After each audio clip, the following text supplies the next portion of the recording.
Justice Varma ఉదంతం ఇవాళ పార్లమెంట్లో ప్రవేశపెట్టబోతున్నారు.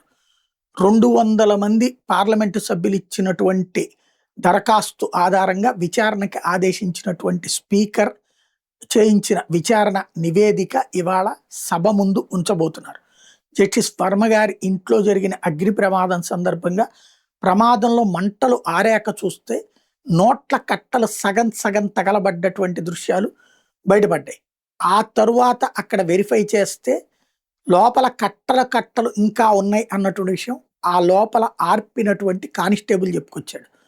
అయితే అది జడ్జి గారిది కావడంతో ఆ సాక్ష్యాలను తారుమారు చేసి బూడితో సహా మొత్తం మాయం చేసి పడేశారు. బట్ అప్పటికే తీసిన వీడియోల కారణంగా దీని మీద ప్రపంచం అంతా క్వశ్చన్ చేయడం, భారతదేశం అంతా గగ్గోలెత్తిపోవడంతో సుప్రీంకోర్టు విచారణకు ఆదేశిస్తే అసలు నీకే హక్కుంది విచారించడానికంటూ సుప్రీంకోర్టు తీర్పుని సవాల్ చేశారు. అలాగే కొలీజియాన్ని సవాల్ చేశారు. ఫైనల్గా ఆ సవాళ్ళని పక్కన పెట్టి ఆయన మీద దర్యాప్తుకి వేరే న్యాయమూర్తులని నియమించింది సుప్రీంకోర్టు.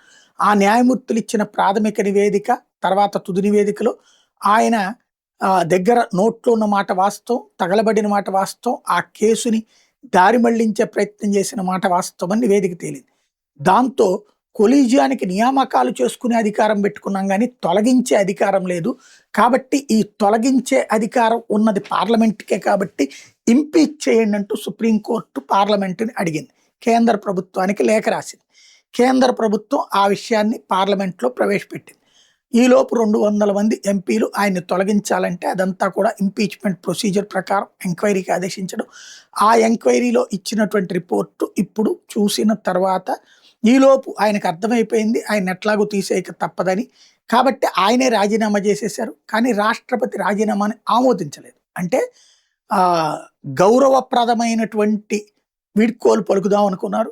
అందుకు అంగీకరించకుండా పదవి నుంచి తొలగించే అడుగుకే ముందు వేస్తోంది ప్రభుత్వం.